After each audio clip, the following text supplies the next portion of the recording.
Assalamu alaikum and welcome to Creative Babar and welcome to day 9 of 30 days React.js tutorials for beginners। दोस्तों इस video के अंदर हम discuss करने वाले हैं कंपोनेंट लाइफ साइकिल कि कंपोनेंट का लाइफ साइकिल होता क्या है। सबसे पहले हम डिस्कस करेंगे व्हाट इज कंपोनेंट। दोस्तों कंपोनेंट का मतलब होता है एक टुकड़ा। हम वेबसाइट जब बनाते हैं React.js के अंदर तो हम वेबसाइट को टुकड़ों के अंदर बांट देते हैं। मतलब अगर नेविगेशन बार बना रहे हैं तो एक अलग कंपोनेंट, अगर हम बना रहे हैं साइड बार तो उसके लिए एक अलग कंपोनेंट, और अगर हम मेन नेविगेशन बना रहे हैं या मेन हम उसका सेक्शन बना रहे हैं जहाँ पे वीडियोस डिस्प्ले होती हैं तो उसको हम एक अलग कंपोनेंट के अंदर पुट करते हैं। तो उन कंपोनेंट्स को जो क्रिएट किया जाता है वो दो तरह से किया जाता है। एक होता है हमारे पास क्लास कंपोनेंट और सेकंड नंबर पे हमारे पास होता है फंक्शनल कंपोनेंट। अब मोस्टली यूज होता है फंक्शनल कंपोनेंट, क्लास कंपोनेंट बहुत कम इस्तेमाल होता है। लेकिन कंपोनेंट का लाइफ साइकिल क्या है?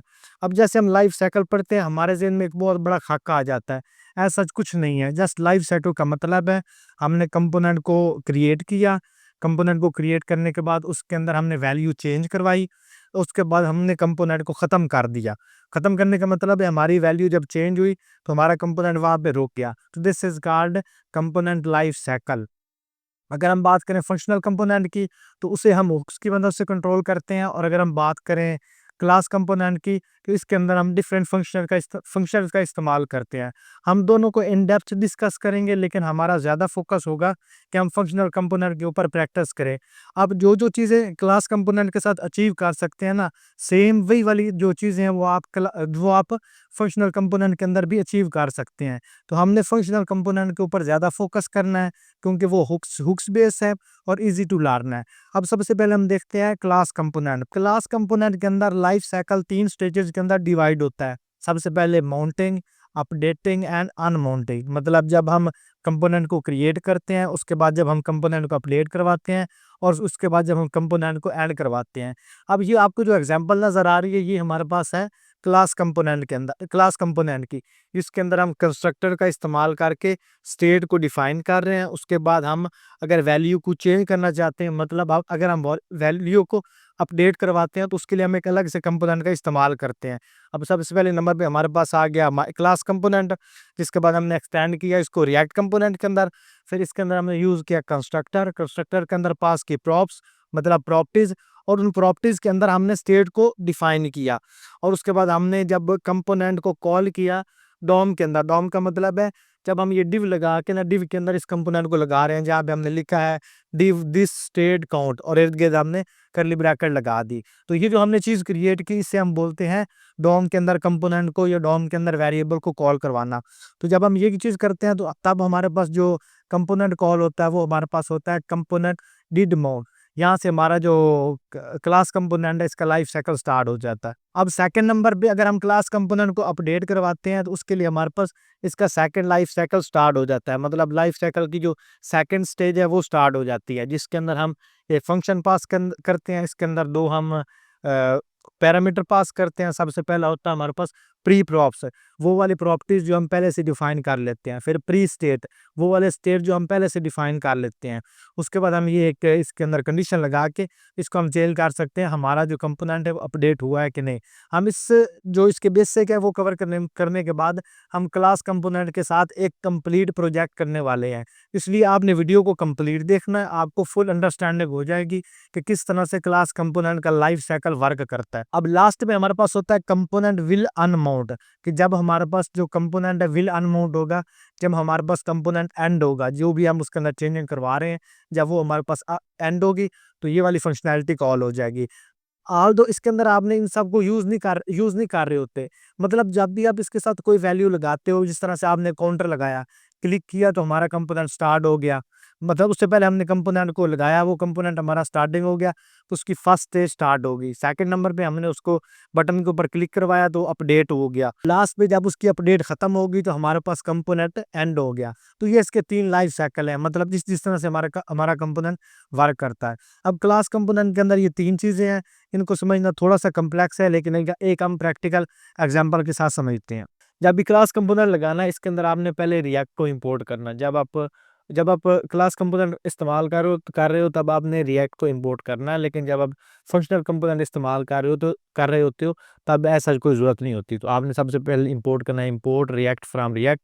उसके बाद आपने कंपोनेंट को भी इंपोर्ट करना है, तो यहाँ पे आप लिखोगे इंपोर्ट कंपोनेंट, और यहाँ पे कंपोनेंट फ्रॉम, स्पेलिंग मिस्टेक हो गई है, कंपोनेंट फ्रॉम रिएक्ट। रिएक्ट, और ये जो कंपोनेंट है इसको आपने कर्ली ब्रैकेट्स के अंदर कर देना, इंपोर्ट कंपोनेंट, और इसका जो सी है वो भी आप कैपिटल कर दो, ताकि आपको मतलब एक जो रियल वे में जो कंपोनेंट है उसको इंपोर्ट कर लो।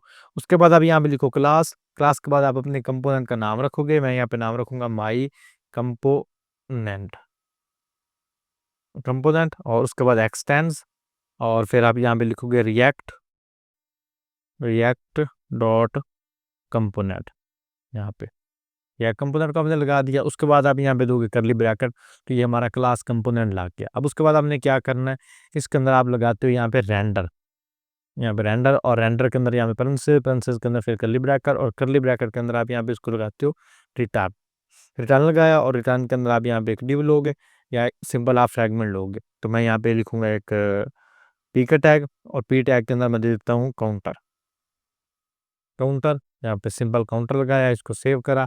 अब ये जो कंपोनेंट है इसको अब यहाँ पे एक्सपोर्ट करोगे, एक्सपोर्ट डिफॉल्ट और माई कंपोनेंट, माई कंपोनेंट। अब इस माई कंपोनेंट को आपने ऐप डॉट जेएसएक्स के अंदर लगाना है, तो सिंपली आप यहाँ पे लिखोगे माई कंपोनेंट, और आपके पास सजेशन आ जाएगी। तो इस माई कंपोनेंट को आपने यहाँ से कॉपी करा या कट करा, और नीचे आप इसको आके यहाँ पे लगा दोगे। अब माई कंपोनेंट के अंदर जो भी हम कोड लिखेंगे हमारे पास फ्रंट वे पे डिस्प्ले होगा। तो अभी हमने लिखा है काउंटर, अब इसको यहाँ पे ऐप डॉट कंपोनेंट के अंदर इसको सेव करते हैं, और अब इसको यहाँ पे देखते हैं कि हमारे पास क्या चेंजिंग आई है कि नहीं आई। तो मैं यहाँ पे इसको थोड़ा सा मिनिमाइज कर देता हूँ, और यहाँ से इसको रीलोड करते हैं यहाँ पे, तो मेरे पास आ गया काउंटर, मतलब जो कंटेंट मैंने इधर लिखा वो वाला कंटेंट मेरे पास यहाँ पे डिस्प्ले हो गया। अब ये हमारा क्लास कंपोनेंट लग गया। अब क्लास कंपोनेंट के अंदर हम कोई फंक्शन लगाना चाहते हैं, तो जब भी आपने कोई फंक्शन लगाना है, आपने कोई वेरिएबल या स्टेट को डिफाइन करना है। अब क्लास कंपोनेंट के अंदर जब भी स्टेट को डिफाइन करना है, आप यहाँ पे लिखोगे कंस्ट्रक्टर। अब कंस्ट्रक्टर के अंदर आप पास करोगे प्रॉप्स, प्रॉप्स मतलब प्रॉपर्टीज। उसके बाद आपने इससे बाहर आ जाना है करली ब्रैकेट, करली ब्रैकेट बाद आपने लिखना है यहाँ पे सुपर, और सुपर के अंदर आप पास कर दो प्रॉप्स। तो ये आपकी प्रॉपर्टी यहाँ पे डिफाइन होगी। उसके बाद आप यहाँ पे स्टेट को लिखोगे दिस डॉट स्टेट, और यहाँ पे आप स्टेट को फिर इनिशियलाइज करोगे, हम यहाँ पे लिखोगे काउंट इज इक्वल टू 0। ठीक हो गया। अब ये वाला जो काउंट है इसको यहाँ से आप कॉपी करो, और काउंटर के आगे इसको लगा दो, करली ब्रैकेट्स लगाओगे, करली ब्रैकेट्स के अंदर आप लिखोगे this dot state dot count यहाँ पे। तो जो वैल्यू आपने यहाँ पे इनिशियलाइज की होगी वो आपके पास आ जाएगी। मैंने 0 इनिशियलाइज की, 0 आ गया, 1 इनिशियलाइज करूंगा तो मेरे पास 1 आ जाएगा। अब यहाँ पे हम एक लेंगे बटन का टैग, यहाँ पे बटन, और उसको हम लिख देंगे इंक्रीमेंट कि इसकी मदद से आप इसके अंदर इंक्रीमेंट करो, इंक्रीमेंट। ठीक हो गया। और यहाँ पे आप लिखोगे 1 click, on click, on click, कि जब इसके ऊपर क्लिक को, जब इसके ऊपर क्लिक को मैं करूँगा this dot increment, this dot increment,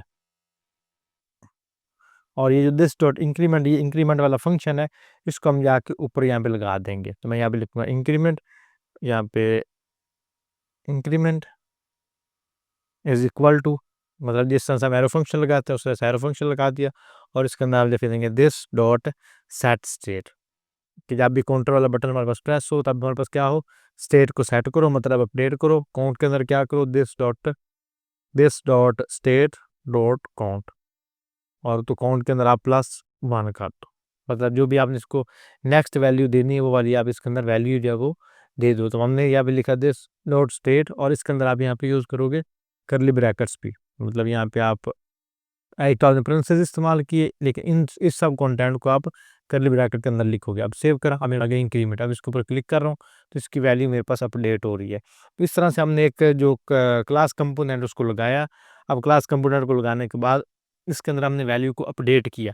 अब इसके अंदर हम तीनों चीज़ें यूज़ कर रहे हैं, माउंटिंग भी, अपडेटिंग भी और रेंडरिंग भी, मतलब तीनों फंक्शनैलिटीज़ क्लास कंपोनेंट की हम यहाँ पे यूज़ कर रहे हैं। सबसे पहले हमने कंपोनेंट को लगाया, इसको बोला हमने कि हमने कंपोनेंट को माउंट कर दिया, फिर इसके अंदर ये वैल्यू अपडेट करवा रहे हैं, तो ये हमारी वैल्यू अपडेट हो रही है। उसके बाद अगर हम कंपोनेंट को फिनिश करते हैं, मतलब इंक्रीमेंट के ऊपर क्लिक किया और यहाँ पे एक को इसमें ऐड किया और फंक्शन हमारा रुक गया, तो ये हमारे क्लास कंपोनेंट का लाइफ साइकिल कंप्लीट हो गया।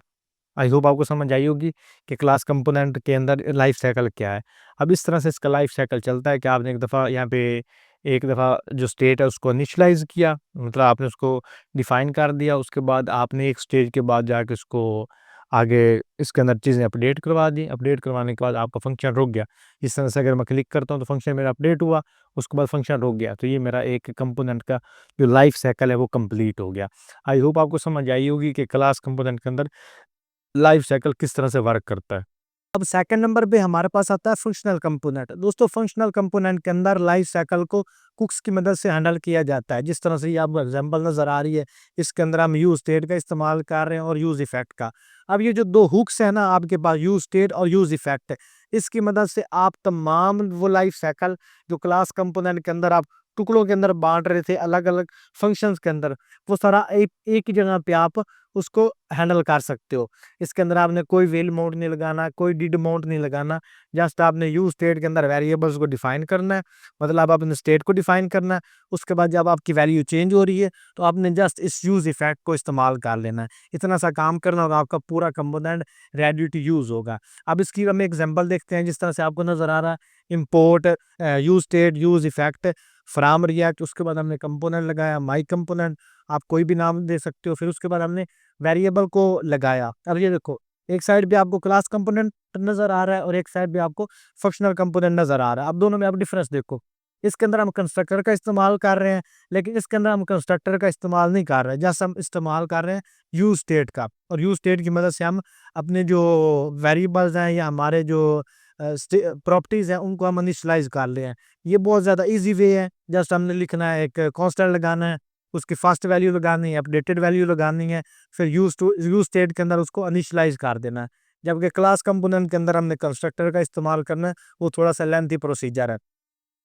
उसके बाद अगर हमने एक कंपोनेंट के अंदर चीज़ें अपडेट करवा रहे हैं, तो क्लास कंपोनेंट के अंदर हमें कितना कोड लिखना पड़ रहा है। लेकिन अगर आप यूज़ करते हो यूज़ इफेक्ट का, उसके अंदर आप सिंपली जस्ट आपने जो आपने स्टेट लगाई थी, उस स्टेट की अपडेटेड वैल्यू दे देनी है। इसकी मदद से आप जो भी चेंजिंग करोगे, वो लाइव अपडेट देगा उसकी इनिशियल वैल्यू को। मतलब एक चीज़ हम चेंज करेंगे, क्लिक करके चेंज करवाएँगे, तो उसी टाइम उसकी जो वैल्यू है, उसको अपडेट करवा देगा। और कोई हमें component will unmount, read amount कुछ भी इस्तेमाल नहीं करना। अब सेम जो फंक्शनैलिटी हमने क्लास कंपोनेंट के साथ लगाई, एक छोटा-सा प्रोजेक्ट किया, अब उसी प्रोजेक्ट को हम परफॉर्म करते हैं विद फंक्शनल कंपोनेंट। तो आपके फंक्शनल कंपोनेंट के कांसेप्ट और क्लास कंपोनेंट के कांसेप्ट सारे कवर अप हो जाएँगे। अब लास्ट सेशन के अंदर हमने इस काउंटर को बना लिया था क्लास कंपोनेंट की मदद से। अब हम फंक्शनल कंपोनेंट की मदद से सेम तरह का काउंटर बनाएँगे, और आप देखना कि इस जब हमने फंक्शनल कंपोनेंट को इस्तेमाल करना है, तो हमारा कोड कितना शॉर्ट हो जाएगा। अब इसके लिए भी मैं कंपोनेंट के अंदर आऊँगा और यहाँ पे एक न्यू फाइल लूँगा, और इस फाइल का मैं नाम रख देता हूँ कंपोनेंट। पहले का नाम था हमारे पास माई कंपोनेंट, इसका मैं रख देता हूँ फन कंपोनेंट, मतलब फंक्शनल कंपोनेंट। फंक्शनल कंपोनेंट इसका नाम रखा .jsx, ठीक हो गया। अब इसको आप यहाँ पे डिफाइन करोगे, सिंपली आपने क्या करना है, यहाँ पे फंक्शन का नाम लिखना है यहाँ पे, और उसके बाद आपने लिख देना माई कंपोनेंट। माई कंपोनेंट आप ना लिखो, आप उसको लिखो फन कंपोनेंट, क्योंकि माई कंपोनेंट हमने ऑलरेडी लगाया हुआ है।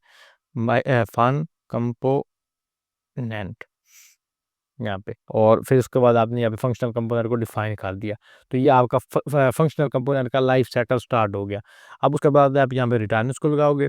अब रिटर्न के बाद आप यहाँ पे इसको एक फ्रेगमेंट लगाओ। यहाँ पे फ्रेगमेंट के अंदर आप एक डिव पास करो, और यहाँ पे डिव होगी पास। अब डिव के अंदर आप यहाँ पे एक लो पी का टैग, यहाँ पे पी का टैग, और इसको मैं नाम दे देता हूँ काउंट और फंक्शन, काउंट फंक्शन, ताकि हमें पता होगा कि ये हमारा फंक्शनल कंपोनेंट का कोड है। और इसके अंदर हम एक बटन लेंगे, उसको हम नाम दे देंगे इंक्रीज। पहले का हमने दिया था इंक्रीमेंट, इसका हम कर देंगे इंक्रीज।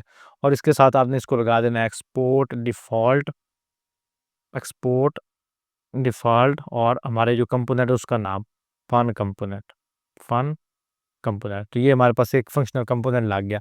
अब इसी कंपोनेंट को हम app.jsx के अंदर लगा लेंगे। उसके लिए हम यहाँ पे सिंपल लिखेंगे फन कंपोनेंट, और ये हमारे पास सेशन आ गई, और इसको हमने यहाँ से कॉपी करा।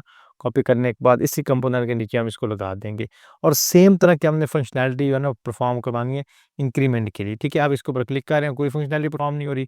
अब देखो, जब भी आपने क्लास कंपोनेंट के अंदर स्टेट को इनिशियलाइज़ करना है, तो उसके लिए आप यूज़ करते हो हुक्स का। तो हम सिंपली यहाँ पे लिखेंगे यहाँ पे हम लिखेंगे एक कांस्टेंट, और कांस्टेंट को हम नाम दे देंगे यहाँ पे काउंट और वाओ सेट काउंट। इसको इक्वल कर देंगे और यहाँ पे लिखेंगे यूज स्टेट, और यूज स्टेट को हम जैसे क्लिक करेंगे ऊपर ऑटोमेटिकली हमारे पास इंपोर्ट हो गया। इसकी इनिशियल वैल्यू हमने दे दी 0 यहाँ पे, और सिंबल यहाँ पे हमने करली ब्रैकेट लगाए। करली ब्रैकेट के अंदर हम काउंट को पास कर देंगे ताकि हमें पता होगा कि हमारी जो इनिशियल वैल्यू कहाँ से स्टार्ट हो रही है। उसके बाद हमने क्या करना है कि हम यहाँ पे बटन जो है उसके ऊपर लगाएंगे फंक्शन।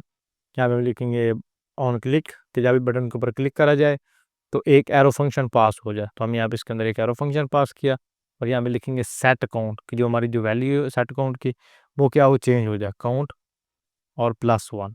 अब देखो सेम तरह का काउंटर हमने बनाया, यहाँ पे और क्लिक करो तो ये भी हमारा परफेक्टली वर्क कर रहा है और ये भी हमारे पास परफेक्टली वर्क कर रहा है। अब कोड देखो हमने कितना शॉर्ट लिखा फंक्शनल कंपोनेंट के अंदर। अब देखो फंक्शनल कंपोनेंट के अंदर हमारा जस्ट इतना सा कोड है, स्पेसेस छोड़ के 18 लाइन्स। और अगर हम माई कंपोनेंट के अंदर है, मतलब क्लास कंपोनेंट के अंदर, तो हमें कितना ज़्यादा कोड लिखना पड़ रहा है।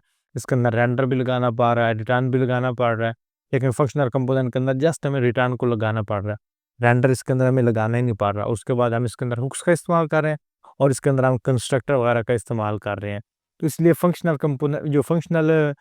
कंपोनेंट है उसका लाइफ साइकिल और क्लास कंपोनेंट उसका लाइफ साइकिल सेम तरह से वर्क करता है। मतलब कंपोनेंट को आपने लिखा, कंपोनेंट आपका अपडेट हुआ, उसके बाद इसके अंदर वैल्यू चेंज हो गई, फंक्शनैलिटी सेम ही वर्क करती है। जस्ट लाइफ साइकिल के अंदर उसके मल्टीपल स्टेप्स आ जाते हैं क्लास कंपोनेंट के अंदर, और इसमें हर एक चीज़ खुद से डिफाइन करनी पड़ती है। मतलब जब आपका फंक्शन आपका अपडेट हो रहा है तब भी खुद डिफाइन करना है, माउंट हो रहा है तब भी डिफाइन करना है, विल अनमाउंट हो रहा है तब भी आपने वो करना है।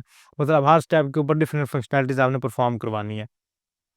लेकिन जब आप फंक्शनल कंपोनेंट का इस्तेमाल कर रहे होते हो, तो इसके अंदर हर चीज़ जो है ना वो मैनेज की जाती है स्टेट की मदद हुक्स की मदद से। और हुक्स में हमारे पास जस्ट 2 हुक्स ज़्यादा यूज़ होते हैं, यूज़ स्टेट हुक और यूज़ इफेक्ट हुक।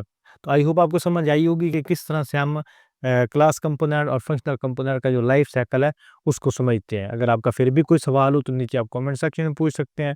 अगर आपको वीडियो अच्छी लगी, वीडियो को लाइक करें, चैनल पे पहली दफ़ा विज़िट कर रहे हैं, चैनल को सब्सक्राइब करें। इंशाल्लाह मिलते हैं अगली वीडियो में, तब तक के लिए अल्लाह हाफ़िज़। अब आप लोगों के लिए एक टास्क है कि जिस तरह से मैंने एक प्रोजेक्ट किया, आप भी सेम तरह का प्रोजेक्ट क्रिएट करो, लेकिन इसके अंदर आप 2 का टेबल या 3 का टेबल लगाओ, माइनस के अंदर भी और प्लस के अंदर भी। और जो बंदा इसको कंप्लीट कर ले वो अपना कोड नीचे कमेंट सेक्शन में ज़रूर मेंशन करे। इंशाल्लाह मिलते हैं किसी अगली वीडियो में, तब तक के लिए अल्लाह हाफ़िज़।